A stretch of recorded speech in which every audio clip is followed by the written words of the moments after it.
Hi everyone, this is Gary Carburetor, coming to you from outside the Matrix with video lesson number 1 about the diet matrix.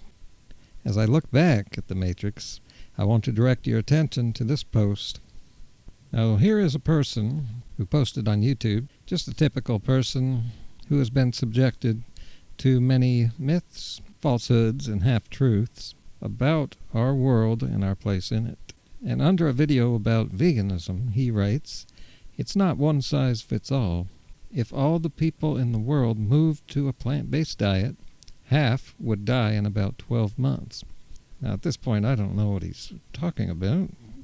He seems especially brainwashed with meat-based propaganda.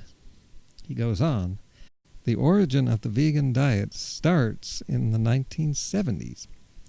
The paleo diet has a 2 million year history."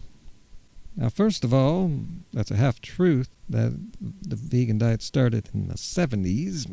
What he's referring to is the word vegan was coined in the 70s, and that's only because the word vegetarian changed its meaning.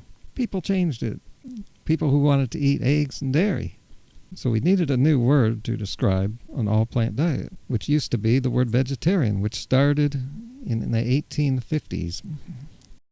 He goes on, "So you have people spread out around the world whose environment doesn't support the production of plants." Well, this person is just not thinking. If plants cannot grow there, then how do the animals survive? If you just have animals eating each other, that's not sustainable, as most of the flesh would be used for energy, and eventually you'd have no animals left. It's the plant kingdom that supports the animal kingdom. That's the circle of life that they misunderstand. The Matrix links animals attacking each other as being the circle of life, because that gets attention, gets views. He goes on to say, "Their diet is fat and protein. They've lived that way for thousands of years," and yada yada. In all these cold places, a whole bunch of people who are living out of their natural environment and could not live the natural way. He wraps up by saying, "So science actually shows us that veganism is a religion based on belief and not science." Well, he wants to go back 2 million years, does he? Okay, let's go back 3 million years. In the beginning, there must have been no tools to begin with, no forks, no knives, no guns, no ovens, so they could not cook food, so they had to eat the food that came in its original state. This rules out grains, mostly, and beans, which don't taste very good raw.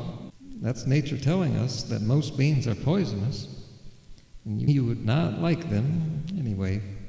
You could not catch any animals. Human beings are too slow, and they do not have claws or fangs. We're not built for that. Humans are primates. We're all monkeys. And we are not squirrels. We could not open a walnut with our hands. And notice nuts and seeds are not colorful. See, the human eye responds to color.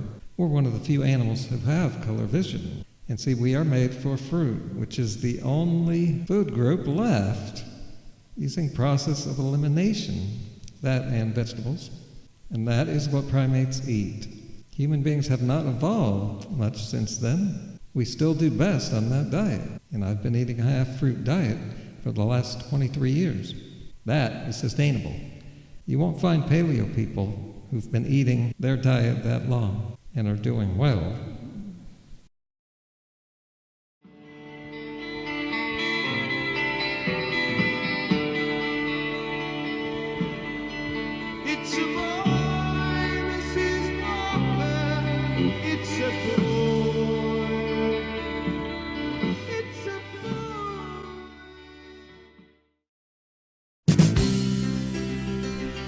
Come on! Get on the carburetor diet!